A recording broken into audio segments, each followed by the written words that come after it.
Hola mi gente, welcome back to the YouTube channel. Today we're going to start a series of videos that are a little bit different than what we've been doing. Today I'm going to do a video on riding in a Peloton with a commentary. The previous ride commentary videos that I did were in rides that were more structured rides. There were A group rides, they were very fast rides, but they basically rode a double pace line the whole time. Today's video is going to be completely different. There's a ride that I used to do years ago. I haven't done it in about a year was the last time that I did it. And I got dropped because of my fitness level. It's called the Big Wheel Ride in South Florida, or some people call it the Taft Street Ride. It's also known as the Chicken Run Ride. It's a notorious ride for its race simulation aspect. It's just, you've got to know what you're doing. And the reason why I wanted to do the ride was because of where my fitness level is, but also where my ability as a cyclist is. My fitness level right now is probably about 65% of what it could be if I were riding more. Right now, between the Tuesday training ride, which is 20 miles with beginner cyclists and very moderate, a slow pace ride, the Thursday tempo ride, which is moderate, and the Saturday level up cycling ride, which is about 40 something miles. I pace and lead most of that ride. Those are the three rides that I'm doing a week. And between those three rides, I am maybe getting between 100 and 125 miles in a week. For me, in order for my fitness level to be high, I would need to be getting about 200 to 250 miles a week. So I'm nowhere near where I should be in terms of volume of time on the bike. I also don't go to the gym. I don't do any cross training. I recently bought a jump box. I haven't even used it yet. I eat okay.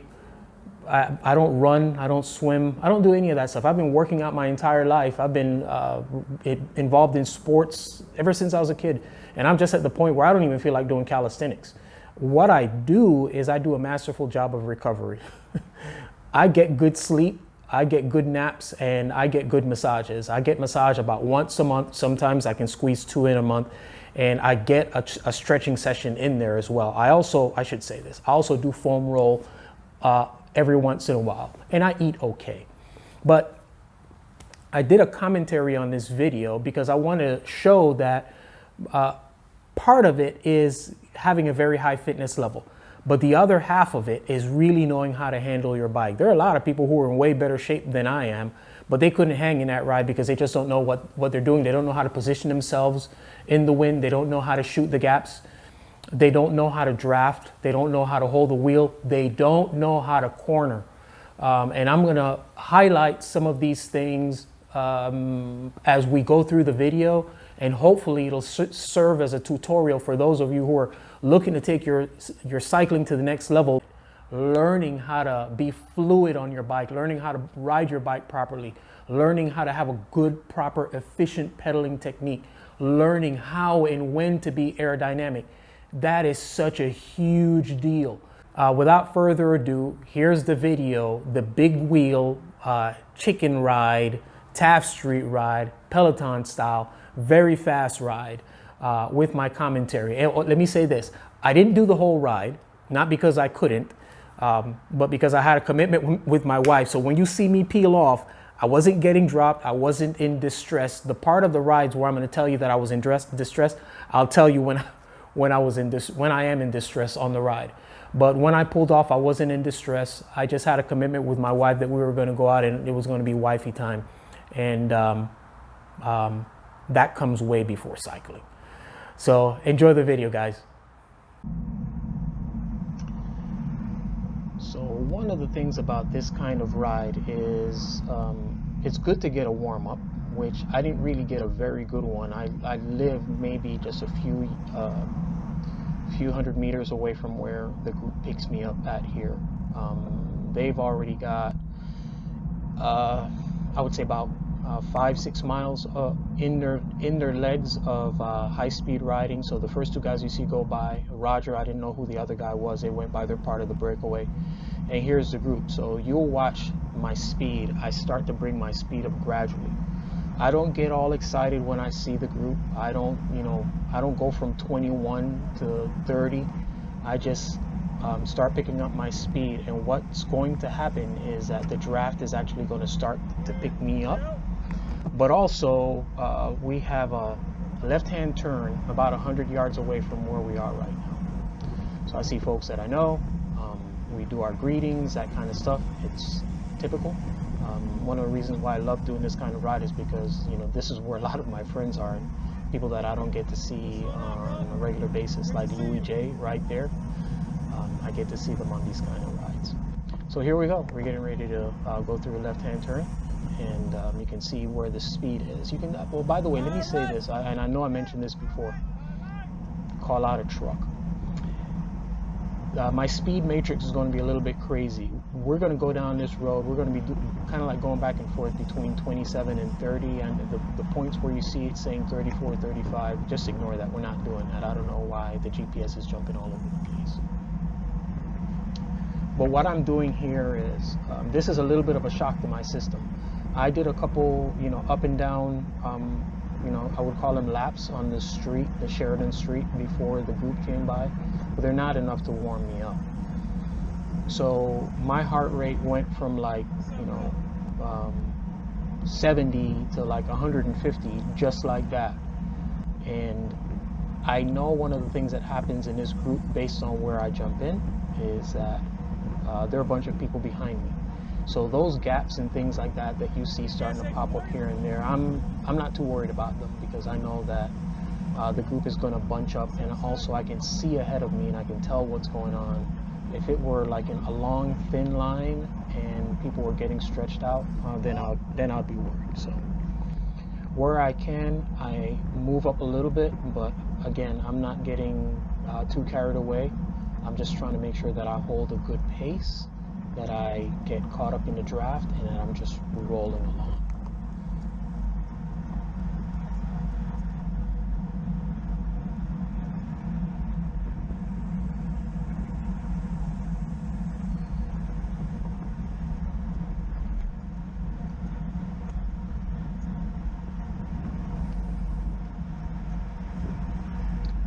So where you see my body positioned, I'm kind of not so much in the middle of the pack. I'm kind of close towards the back of the pack, and when the further back you go in a huge peloton, the stragglier it gets.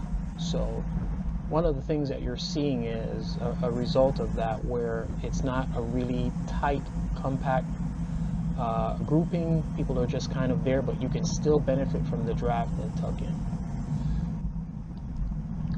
First corner, you see people stand up to get it going. I don't, but I am in my drops. And again, I'm not going to sprint up, because I know that I can see ahead of me, and there's a bunching of people up ahead of me. So I know that it's not like somebody's trying to do a breakaway and they're trying to get away. Also, there are a lot of people who are behind me. So I'm not going to kill myself trying to close gaps at this point. I'm just comfortable in here. I'm going to tuck in. We've got a right-hand turn coming up. We're getting ready to get on Silver Lakes Boulevard. Things kind of settle down a little bit.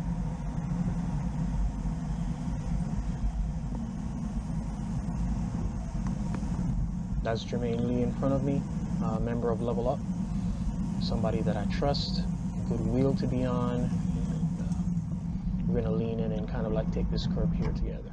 There we go. See, Jermaine pretty much stands up out of every corner. I don't do that. He's shot out there like a rocket. Again, I'm bringing it up at the pace that I'm comfortable doing. There's Jer, another member of Level Up, comes around me, and I'm going to move over to the left-hand side a little bit just to pick up some positions.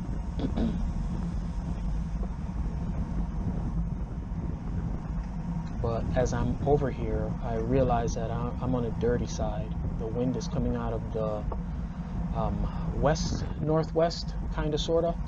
So as I realize that and I start to feel the difference in the wind, I start kind of moving my way back over to the right-hand side, even though the views on the left are better. It's just a better place for me to be positioned on the ride. So as you can see, as we start going down Silver Lakes Boulevard, the speed kind of like comes down a little bit. So there's this constant, you know, accordion effect. The speed goes up, the speed slows down, the speed goes up, the speed slows down. What I'm doing is I'm making sure that I'm staying in a draft, and I'm trying to conserve as much energy as I can, and I'm making sure that I'm in a gear where I'm maybe spinning 85, 90 RPM. I'm not spinning too fast. I don't want my heart to get distressed. My legs feel good, so I'm keeping it kind of right there in that zone where I'm doing about 85 or 90 RPM.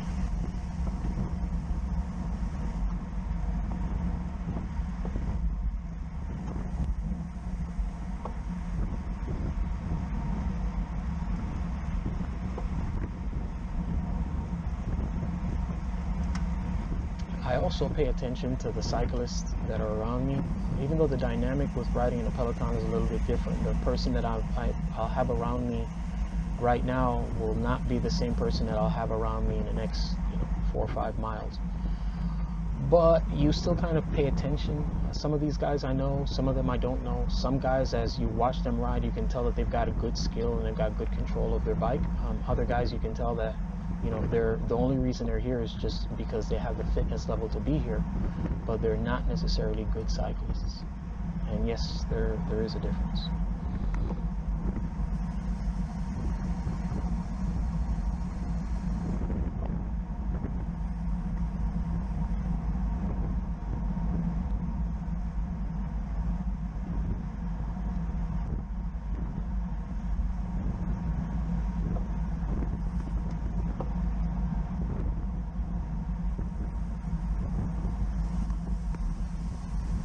So again, we're moving along at a pretty good clip. We're getting ready to hit a left-hand turn.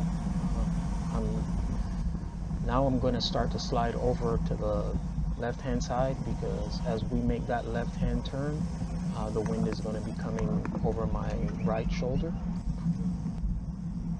And I want to avoid that. I want to be as efficient as possible.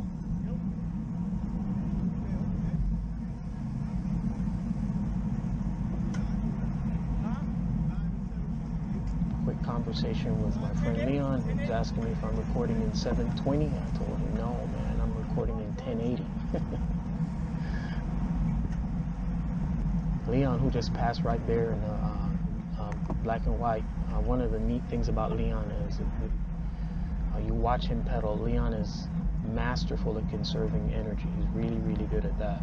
He's got a few videos of him riding in a Peloton recorded where you watch him ride, and it's just amazing how he saves energy until the very last, where he gets involved in the sprint. But he's really good at that.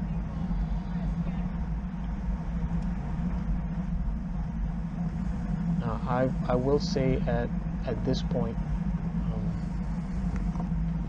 my heart rate, I'm not relaxed yet. I haven't even warmed up properly. My heart rate is starting to spike, and I'm starting to feel it. So I'm trying to do everything I can to just make sure that I'm getting as much shelter as possible. You see me move up there a little bit is because I want to get sucked in with the draft. The draft will actually pull you along if you're sitting in it properly, and that's what I'm trying to do. I'm trying to get into a pocket where I'm not feeling any air or any pressure against my body, and I can just move along smoothly. And I'm deep belly breathing. I'm doing all kinds of stuff to make sure that I'm saving energy at this point. And also hoping that the speed comes back down a little bit so that I can recover, but I'm really hurting at this point.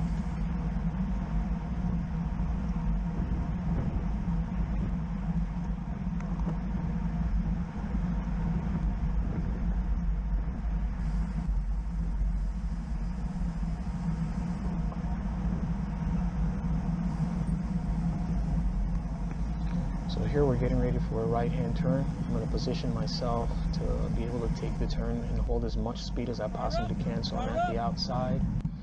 I'll hold my line. Everybody holds their line. We go through here pretty good. So this corner, one of the things that I managed to do with this corner was I managed to keep a lot of momentum going through this corner. And this is a short shoot. We're getting ready to have another right-hand turn shortly. And again, as you see people go by me, I'm not sweating it. I know that there are people behind me. I'm certainly not into a position where I'm going to get dropped at this point. If I start letting the wheels go, I know that the people come around me and I'll be able to get their draft to keep me into the group. Again, here's another corner where I'm holding as much speed as I possibly can. But as they accelerate, I am looking ahead. You can't tell from the camera angle. There's a huge gap in front of me, but I'm looking ahead and I can tell what's going on with the group. There are people behind me who are kind of like a little strung out behind me. There are a few people who are going by, but I can see that the group is bunching up. So I know that just the pace that I have is going to take me back in to the draft. If it's one of those situations where they were hitting it hard, I'd have to have done something a little bit different. But at this point, I'm actually starting to feel better. I'm starting to recover. I'm starting to feel my breathing is becoming a lot more controlled. I'm starting to have a lot more energy at this point. And I'm back in the draft.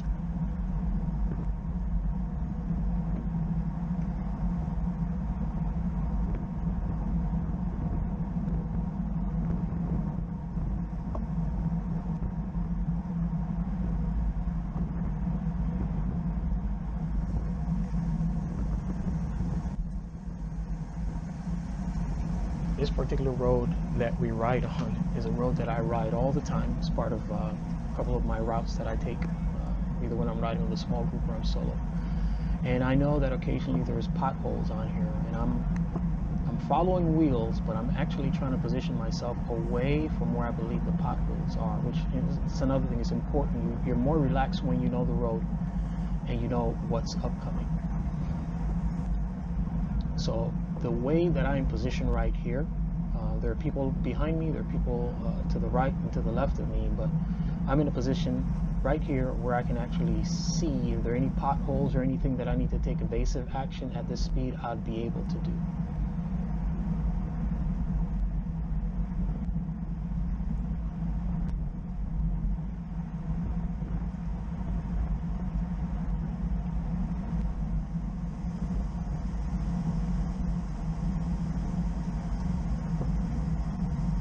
So we're coming up on another right-hand turn, and I'm going to start positioning myself out slightly so that I can carry a little bit more speed through this particular one.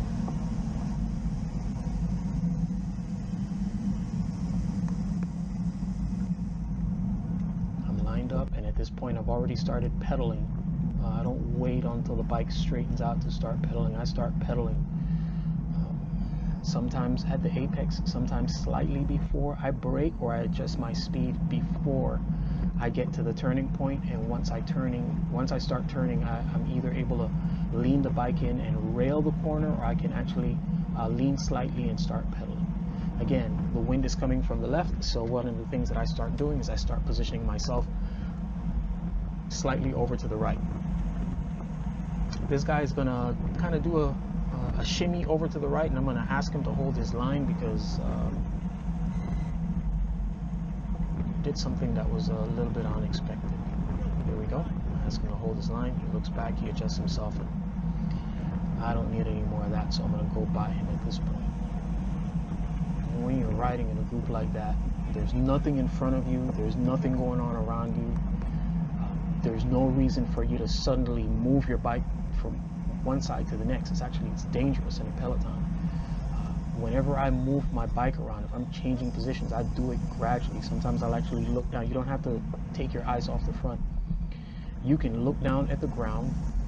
Your peripheral vision will pick up the cyclists around you. It'll pick up where the wheels are, and from doing that, you'll have a very good idea of how much leeway you have in terms of moving over.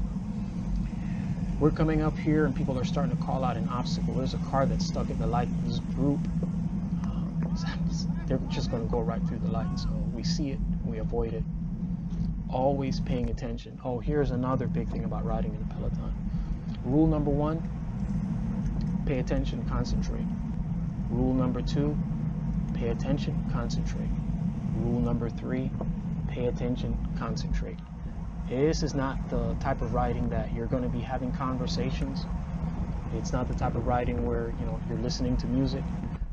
I'm dialed in 100% of the time on this ride, paying attention, being focused, listening, watching what's going on around me. So this is pretty cool for me because I'm tucked in right here with Veer and Leon, 2 members of Level Up, and we're just sailing along. And again, I'm in a draft, I'm comfortable. I'm switching back and forth between being in the drops, like what you see Veer doing, and then every once in a while I'll sit up, stretch my back a little bit, and take in some oxygen. But at this point, my body's already gotten used to the initial shock of the ride. My breathing is good, I'm steady, my legs feel fine, and I'm feeling like if I needed to go the distance, I could go the distance. But again, the whole time on this ride, the thing that's on my mind is saving energy. Now watch this guy who just came into the frame right here on my left-hand side. I watched this guy earlier. He's a very good, steady rider. If you watch him, he really holds his line very well at all times. Not like the previous situation that I talked about where the guy kind of like jumped from left to right.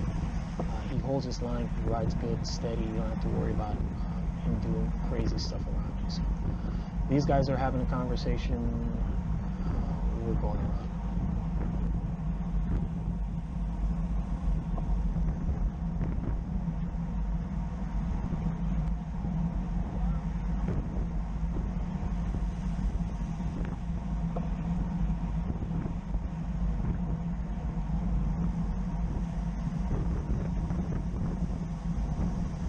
Again, steady. My cadence on this section again is probably between 85 and 90, maybe right at 90 more. But I'm keeping it steady. I'm not doing anything to blow up. I'm just making sure that I ride well. Again, I took the corner a little bit wider so that, as you can see, I had a little bit more momentum coming out of the corner. I was able to hold more speed and do less acceleration, save more energy coming through the corner that way. This particular part of the ride, I'm not where I want to be. I don't want to be on the right hand side of the Peloton. I want to be kind of like towards the left or towards the middle.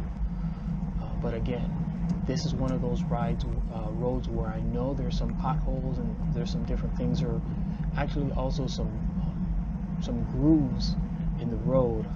In the past, I've actually gotten my front tire hooked up in a groove and I almost went down. So because I'm feeling better, I don't mind sitting out here a little bit. So I'm going to sit out here a little bit and kind of do my thing. The wind, what I'm feeling from it is actually not that bad.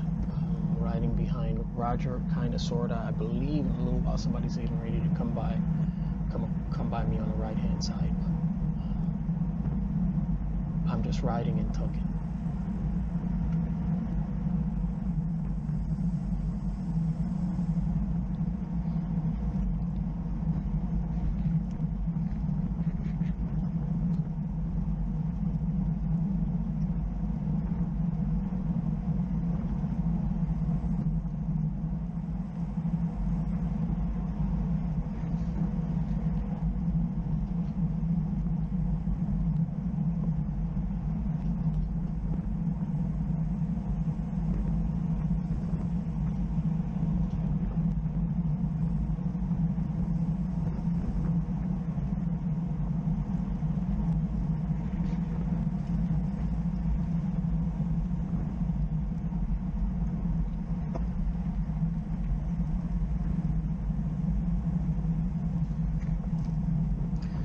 Okay, so as Veer started moving up towards the right-hand side, we're getting ready to come up on a left-hand turn. And again, I'm watching because I'm like, where I'm at, I know that there's usually some sort of pothole or something I don't want to have to deal with, but I feel good about where I am. I have Louis J right up there on my left-hand side, Veer's right up there on my right, and there's this little gap right here. I'm gonna kind of like just stay here. I can actually feel the differential in the wind, and as we get ready to make the right-hand turn, I'm going to move up just a little bit. I'm going to hold speed again. We're actually going to slow down quite a bit before we turn this time. But I'm making sure that I'm being smart about how I'm using my energy so that I don't have to do any massive amounts of acceleration or anything like that.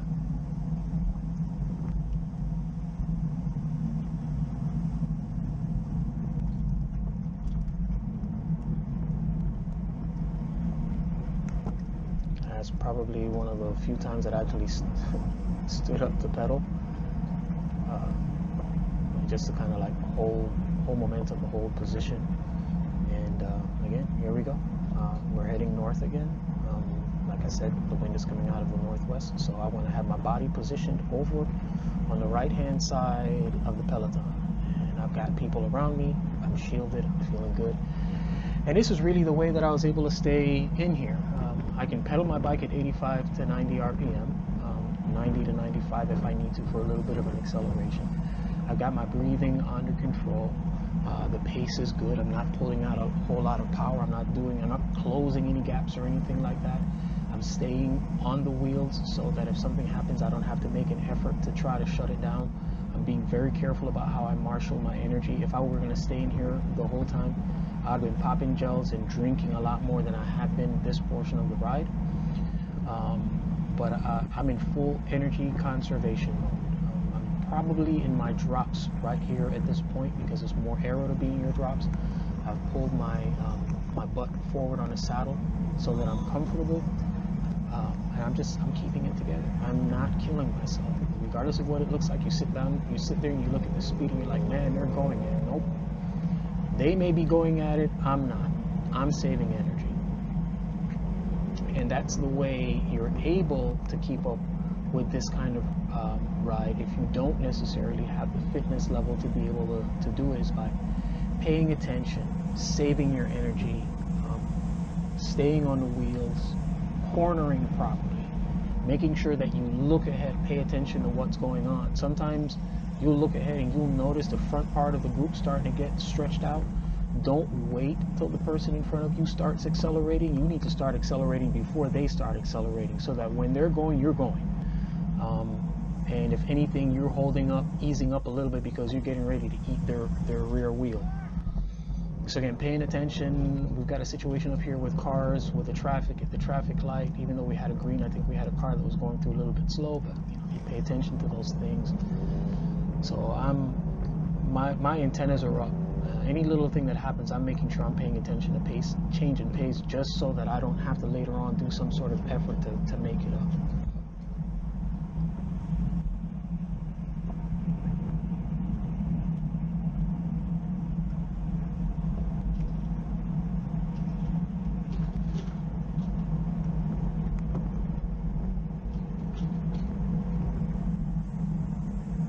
One of the things I didn't realize this, but I just noticed that Jermaine, who's not particularly a tech geek guy, has a power meter on his crank. One of them pretty, I believe that's one of those Pioneer power meters. So I need to ask him if he actually just has it on there for style, or does he actually look at the data with it.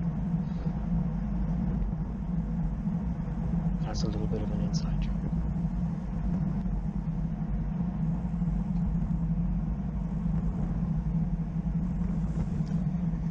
So I know from watching somebody else's video that the pace of the group kind of stayed this way. It might have gone up a little bit, slowed down a little bit here and there, pretty much the rest of the way. There weren't too many more surges until they got where they made a right-hand turn about, I'd say about 5 miles up the road to hit State Road 84. That always gets strung out or broken up. But like I said, just based on how I'm feeling at this point, I would have been able to stay in here the entire time. But at this next right-hand turn, I'm getting ready. I signal. I get in a turning lane. This is Manatee Isles Boulevard. I'm getting ready to go down that little road and head home. And there's the rest of the Peloton. So you can see from where I was that I was kind of like, I don't know, maybe 2/3 of the way from the front.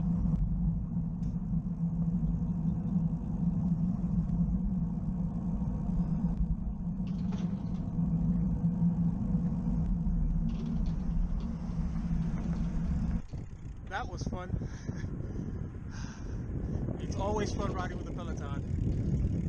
Woo! Gotta do that more often. Cutting it short. Gonna be wifey to have some Sunday brunch. But it was good. Had fun.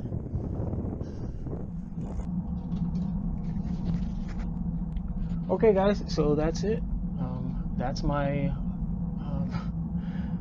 video commentary on the South Florida Peloton ride. Next time I'll endeavor to have my schedule clear so that I can do the entire ride.